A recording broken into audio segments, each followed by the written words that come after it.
वर्तमान कांग्रेस सरकार द्वारा लिए जा रहे फैसलों और माननीय उच्च न्यायालय द्वारा दिए जा रहे निर्णयों से ये साबित होता है कि हिमाचल प्रदेश की कांग्रेस की सरकार हर फ्रंट पर फेल है, हर क्षेत्र में विफल हुई है और हर दृष्टि से नाकाम सिद्ध हो रही है। भारतीय जनता पार्टी लगातार आरोप लगा रही कि यह सरकार माफिया राज के दबाव में काम करती है। इस सरकार में माफियों का दबदबा है, चाहे बात खनन माफिया की हो, चाहे ड्रग माफिया की हो, चाहे वन माफिया की हो, चाहे भू माफिया की हो, और यहाँ तक कि इस सरकार के कार्यकाल में तो तबादला माफिया भी सक्रिय हुआ है।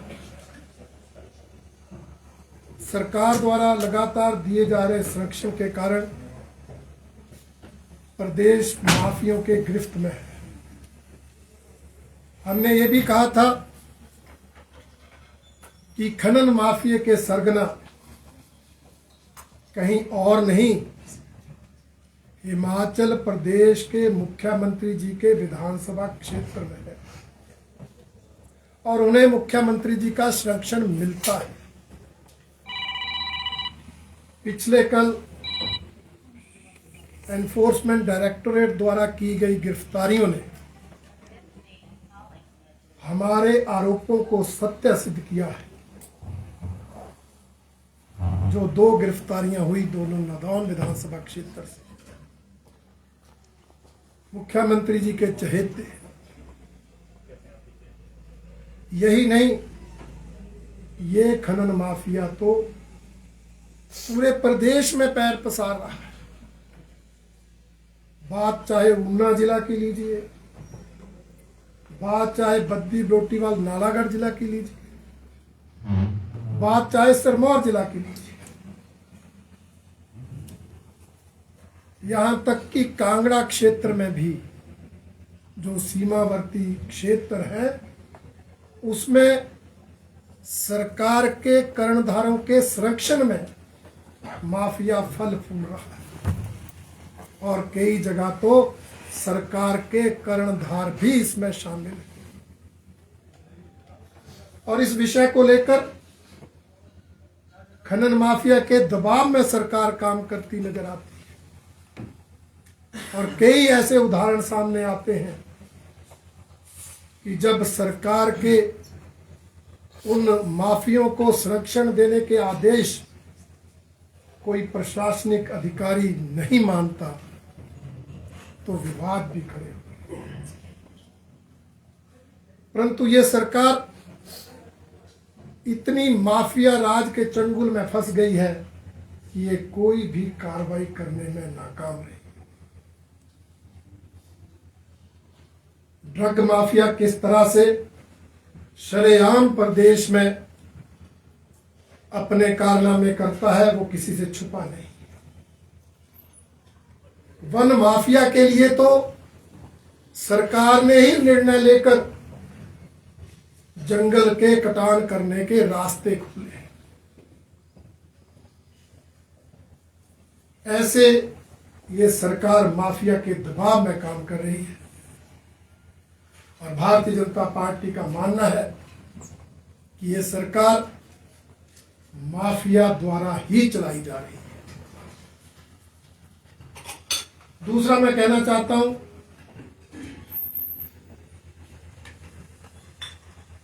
दो दिन पहले हिमाचल प्रदेश माननीय उच्च न्यायालय का फैसला आया। एक मामले में उन्होंने दिल्ली स्थित हिमाचल भवन को अटैच करने का निर्णय दे दिया, कुर्क करने के आदेश दे। कितना गंभीर विषय है। और मुख्यमंत्री अपनी कमियों को छिपाने के लिए दूसरों पर तथ्यहीन आरोप लगा रहे हैं कि जी पिछली सरकार ने तो 5,000 करोड़ की नीलामी की। काहे की नीलामी की? कौन सा संस्थान नीलाम किया? कौन सा संस्थान कुल हुआ? आप तथ्यों पे बात करो। आप प्रदेश के मुख्यमंत्री हो। कौन सी सरकारी संपत्ति भाजपा राज में कुल हुई? जरा मुख्यमंत्री बता। सिर्फ अपनी कमियों को छुपाने के लिए दूसरों पर आरोप लगाना, ये सही बात नहीं। आत्मचिंतन करें। और मैं ये भी कहना चाहूंगा कि जजेस पर कमेंट करने की बजाय वो इस बात को देखें, क्या उनके वकीलों ने पैरवी की सही ढंग से? क्या उन्होंने अपने जिन मित्रों को advocate general, additional advocate general बना रखा है, क्या उन्होंने सही ढंग से मामले की पैरवी की? चिंता तो उस बात की करनी चाहिए, परंतु मुख्यमंत्री जजों पर कमेंट कर, उनके निर्णयों पर कमेंट कर, ये लोकतंत्र में सही नहीं। हमने तो सुना था, कांग्रेस के ही लोग बोलते थे, विधायक तक बोलते थे कि मुख्यमंत्री थोड़े डिक्टेटर है, तानाशाह है। पर जजेस के निर्णय पर जो कमेंट दिया, उससे लगता है उनके विधायक सही बोलते। अभी वो मामला ठंडा नहीं पड़ा, कल एक और मामला आ गया।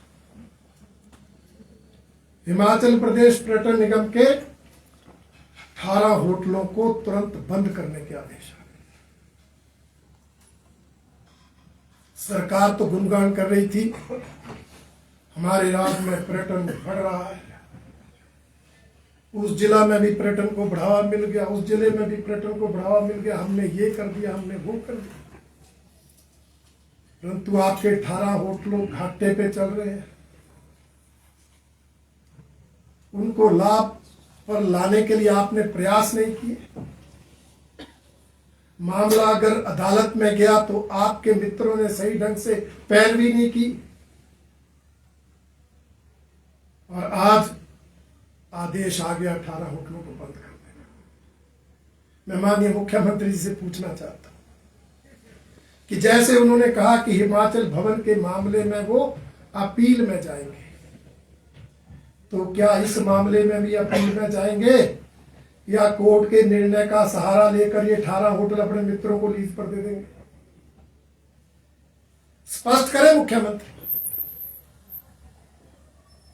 कि वो क्या करने वाले हैं। हमें तो लगता है जिस तरह से ये मित्रों की सरकार चली, मित्र सीपीएस, मित्र कैबिनेट रैंक के चेयरमैन, वाइस चेयरमैन, मित्र एडवोकेट जनरल, मित्र एडिशनल एडवोकेट जनरल, अब जो मित्र बचे कहीं उनको ये जो आदेश आया उसका सहारा लेकर ये होटल लीज पर ना। इसलिए मुख्यमंत्री को इस मामले पर स्पष्टीकरण देना। और एक मामला पिछले कुछ दिनों से राजनीतिक गलियारों में चर्चा का विषय। माननीय उच्च न्यायालय ने बहुप्रतीक्षित निर्णय दिया, जजमेंट दी, 6 सीपीएस हटाने के बारे में फैसला सुना। हम तो शुरू से कह रहे थे, जब से मुख्य संसदीय सचिव बने, कि इनकी नियुक्ति असंवैधानिक है, गैर कानूनी है और सरकारी खजाने पर बोझ है, फिजूल खर्ची को बढ़ावा दे रही। मुख्यमंत्री जी ने हमारी बात नहीं सुनी, मामला अदालत में गया और मुख्यमंत्री जी ने ये सीपीएस बने रहे, इसके लिए दिल्ली से सीनियर एडवोकेट्स हायर किए, करोड़ों रुपए खर्च किया गया इस मामले पर ताकि ये सीपीएस बने रहे। उसके बावजूद माननीय उच्च न्यायालय ने फैसला दे दिया उनको हटाने का, तो अब सुप्रीम कोर्ट में जा रहे हैं, वहां भी सीनियर एडवोकेट किए जा रहे हैं। करोड़ों रुपए पहले सरकारी खजाने से खर्च हुए, करोड़ों अब खर्च होंगे। मुख्यमंत्री जी, आपकी ऐसी क्या मजबूरी है कि आप इन 6 मुख्य संसदीय सचिवों को कोर्ट के आदेश के बावजूद भी हटाना नहीं चाहते? आप आर्थिक स्थिति का रोना तो रोते हैं, सरकारी खजाना खाली होने का रोना रोकर कर्मचारियों को तनख्वाह पहली तारीख को नहीं देते, 1500 संस्थान प्रदेश में बंद करते हैं कि खजाना खाली है, परंतु इन 6 विधायकों को सीपीएस बनाए रखना, इस पर करोड़ों रुपए सरकारी खजाने से खर्च कर रहे हैं, ऐसी आपकी क्या मजबूरी है? प्रदेश की जनता को आप बताएं। जब एक्ट निरस्त हो गया, मामला समाप्त हो गया, फिर भी आप सुप्रीम कोर्ट जा रहे हैं, इसलिए ये स्पष्ट करना अति आवश्यक है। कुल मिलाकर जो सरकार की छवि खराब हो रही है, धूमिल हो रही है, वो आप सबके सामने है। एक मामला निपटता नहीं, दूसरा आ जाता है। सरकार की कार्यप्रणाली पर आज प्रश्न चिन्ह लगे। और मैं बताना चाहता हूं एक और नोटिफिकेशन। वैसे तो इस सरकार ने अनेक फैसले लेकर, चाहे टॉयलेट टैक्स लगाकर, चाहे समोसे की सीआईडी जांच करवाकर, प्रदेश में हिमाचल सरकार को मजाक का विषय बना है। अब एक और नोटिफिकेशन आई है। हिमाचल प्रदेश सरकार के director information and public relation 30 अक्टूबर को नोटिफिकेशन जारी की कि जो मुख्यमंत्री जी की सरकारी बैठक हो, सरकारी कार्यक्रम हो, जो अनेक विभाग की बैठकें हों, मुख्यमंत्री जी की वही फोटो छापी जाए जो पब्लिक रिलेशन अप्रूव करे। लाइन क्या लिखी है? In some cases these photographs portray inappropriate gestures and could potentially harm the public image of the honorable CA। मतलब सरकार ये मानती है कि मुख्यमंत्री की इमेज फोटो से बनती है, फिर तो किसी हीरो को मुख्यमंत्री होना चाहिए। मैं मुख्यमंत्री से कहना चाहूंगा, फोटो से इमेज नहीं बनती, जनहित में काम करने से इमेज बनती है। प्रदेश हित में काम करके निर्णय लेकर इमेज बनती है। समोसा नहीं मिला तो सीआईडी की जांच कराकर इमेज नहीं बनती। जनता पर टॉयलेट टैक्स लगाकर इमेज नहीं बनेगी। फोटो जितना मर्जी अच्छा छाप लो, परंतु जब तक आप जनता के हित में निर्णय नहीं लेंगे, जब तक आप प्रदेश के हित में फैसले नहीं लेंगे, जब तक आप प्रदेश की आय बढ़ाने कोई अच्छा काम नहीं करेंगे, तब तक आपकी इमेज नहीं बनेगी। फोटो जितने मर्जी अच्छे छपवा दें। इसलिए ये हास्यास्पद निर्णय लेने की जो कड़ी चली हुई है, उस कड़ी में एक और बढ़ोतरी सरकार ने की है। और हम यही कहना चाहते हैं कि मुख्यमंत्री जी अभी भी समझ, हिमाचल प्रदेश देश ही नहीं दुनिया में मजाक का विषय बना है, और उसकी जिम्मेवार आपकी सरकार है, आपके निर्णय हैं, आपके फैसले।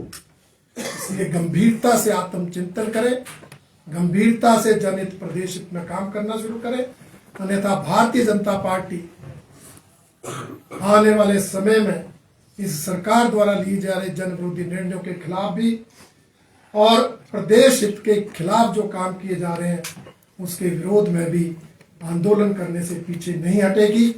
और इस सरकार को ऐसे अनेक विषयों पर, जो चाहे जनता के हितों के खिलाफ है, चाहे प्रदेश के हितों के खिलाफ है, उन पर सरकार को कटघरे में खड़ा करती रहेगी। सर, क्या सीपीएस मामले में बीजेपी विधायकों की जो सदस्यता है उसको चैलेंज करेगी, राज्यपाल के पास जाएगी या इलेक्शन कमीशन के पास जाएगी? देखिए, अभी मामला सुप्रीम कोर्ट में गया है और सुप्रीम कोर्ट का फैसला भी आएगा और हम भी कानूनी राय लेकर उस विषय पर आगे बढ़ेंगे। रणधीर जी, आपके भाजपा नेताओं में जो बयानबाजी हो रही है, जैसे हर्षवर्धन जी कहते हैं कि हमारे पास इतने विकल्प है, अब चूज करके भी लोग ले सकते हैं। जयराम जी कहते हैं कि ऐसा कुछ नहीं है, अभी बिंदल जी का और बयान आता है इस बारे में? नहीं, ये कॉन्ट्राडिक्टरी बयान नहीं है। सभी एकमत है कि हमारी पार्टी हाईकमांड कानूनी राय लेकर उचित समय पर उचित निर्णय लेगी। अब विकल्प तो है ही, उसमें बताने में कोई हर्ज नहीं, कोई बताता है कोई नहीं बताता है, परंतु हरेक नेता ने यही कहा है कि हमारी पार्टी हाईकमांड कानूनी राय लेकर उचित समय पर उचित निर्णय लेगी। सकारात्मक में आ जाएगी? ये तो उसी समय पता लगेगा ना। सर कैबिनेट रैंक वाले भी कुछ एक विधायक हैं, क्या उसको लेकर भी कोई बीजेपी प्लान कर? इन सभी विषयों पर कानूनी राय ली जा रही है। और जिस तरह से लिस्ट हाईकोर्ट में सरकार की तरफ से सौंपी गई है, कुछ बहुत बड़े होटल्स भी हैं, चाहे चायल वाली प्रॉपर्टी की बात करें, धर्मशाला वाली प्रॉपर्टी की बात करें, मनाली की बात करें, बहुत अच्छी लोकेशन पर ये होटल्स हैं और दुनिया भर में इनका नाम है चायल प्रॉपर्टी। आपको नहीं लगता कि इस विषय की जांच का एक विषय है कि कैसे ये प्रॉपर्टी घाटे में जा रही है और इस लिस्ट में शामिल हो रही है? निश्चित रूप से ये घाटे पर क्यों जा रही, मैंने वही कहा मुख्यमंत्री जी को इस विषय पर आत्मचिंतन करना चाहिए। और साथ में मुझे लगता है पैरवी भी अदालतों में इन मामलों की सही ढंग से नहीं हो रही है, इस कारण ऐसे फैसले आ रहे हैं। और दूसरा जो मैंने कहा है, हमें शक ये है कि मुख्यमंत्री जी अदालत के निर्णय का सहारा लेकर इन संपत्तियों को अपने मित्रों को लीज पर देने के बारे में विचार कर रहे हैं, जो प्रदेश हित में नहीं होगा, जो इन संस्थानों में काम कर रहे कर्मचारियों के हित में नहीं होगा, जो है प्रदेश के हित में और खासकर पर्यटन निगम के हित में होगा।